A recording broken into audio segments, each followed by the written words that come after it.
Did Iman prevent tragedy? Yes or no? Yes or no? No. Which shows you what? It shows you what? The trials of this dunya, the tests of this dunya, are not proportional or inversely proportional to your Iman. In fact, as Muslims, we believe that the general rule is the opposite.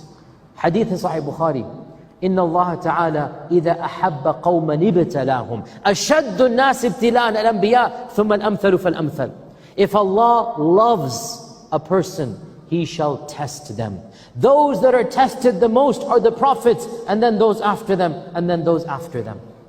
When a test comes down, when life throws you tragedies, when you lose income, you lose a loved one, when there's stress in your life, don't let shaitan come to you and say, oh, this is Allah's punishment against me. Allah hates me. Allah despises me. No, this is not the way the believer thinks. The believer has good thoughts of Allah. Husna dhan billah is a part of Iman. The believer has good thoughts of Allah. Ana inda dhanni abdi bi. You have to think good thoughts of Allah. What do we think then?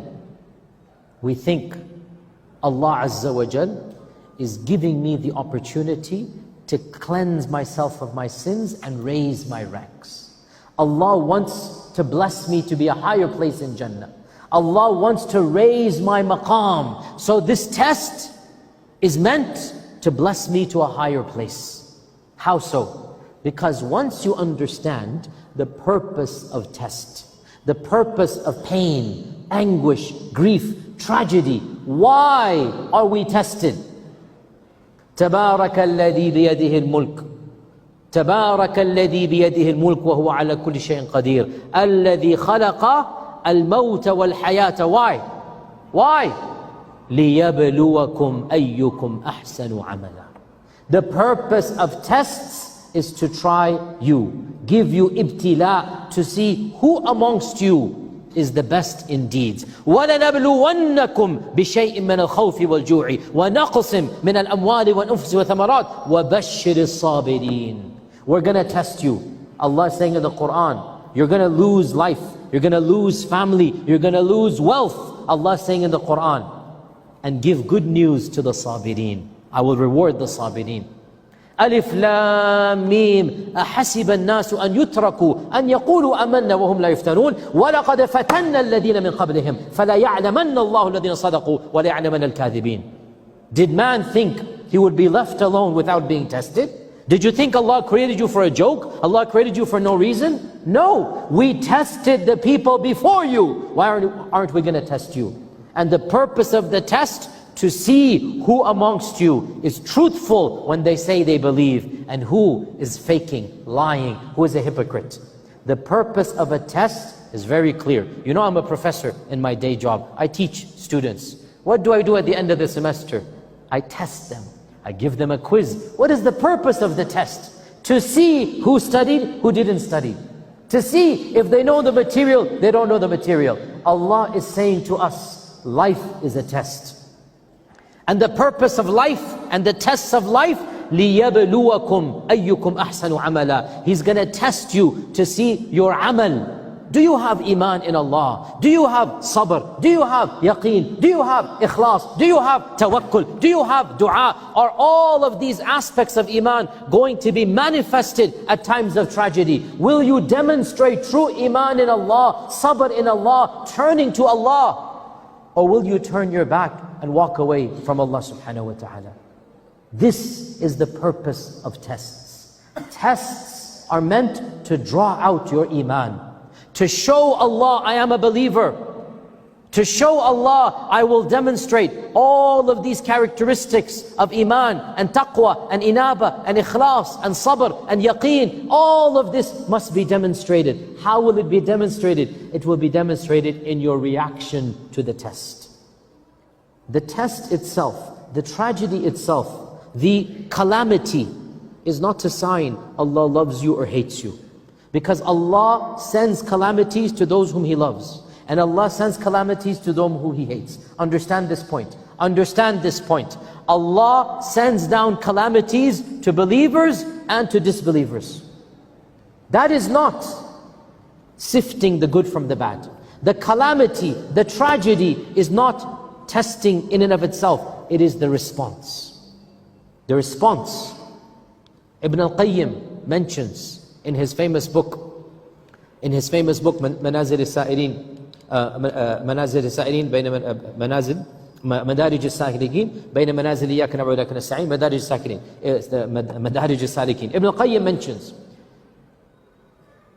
if a test and a tragedy allows the believer to come closer to Allah, their ikhlas, their ibadah, their relationship with Allah becomes stronger, then realize this test was a blessing that Allah gave to the believer and not a punishment. Because anything that draws you closer to Allah is a gift that Allah gave you. How can it be a punishment? Anything that makes you a better Muslim, makes you think about the purpose of life, makes you rediscover the beauty of salah, makes you want to wake up for Fajr and make dua to Allah. Any tragedy that renews your iman is not a tragedy, it is a gift, it is a blessing.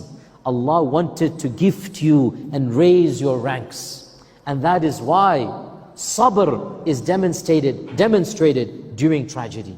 And we'll talk about sabr later on, what exactly is it. So, the first principle or rule that we learn from the seerah is that the seerah teaches us life is full of tragedy. And your iman, in and of itself, has nothing to do with the tragedy. Allah can test you and you have good iman, and Allah can punish you and you have bad iman. The difficulty, the musibah, the calamity does not indicate Allah's mercy or Allah's adab. It is your response. And if you respond in the right manner, then that calamity is a mercy in disguise.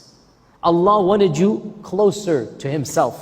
And so Allah Azza wa Jal, we were living heedless lives, callous lives. So Allah removed something dear to us so that the callousness is lifted. Our eyes are opened. We say in America, wake up and smell the coffee.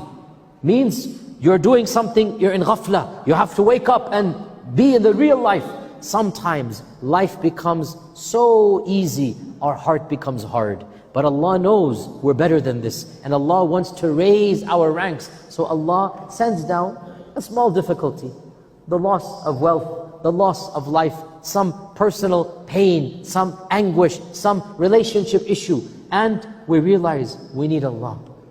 So we turn to Allah and we create a new ta'alluq and relationship with Allah, and we start loving that relationship, and we realize this is why Allah sent that tragedy down, because I had lost that relationship with Allah, and Allah wanted me to rediscover that relationship. This is not a punishment, this is a blessing. Now before I move on, question: if when Allah loves somebody He tests them, as the Prophet ﷺ said, and if, as the Prophet ﷺ said, those that are beloved to Allah are tested the most, should we desire more difficulty? Should we ask Allah, send it down? Yes or no? Should we want life to be even more difficult? No. You are correct, no. But then how do we resolve this conflict? Because there seems to be a contradiction. What is the contradiction? If Allah loves somebody, He tests them. Do you want to be beloved to Allah, yes or no? Yes. Do you want more tests? This is the contradiction. How do you resolve this contradiction? Do you understand the question, right? How do you resolve this contradiction? Very simple. Listen and listen carefully.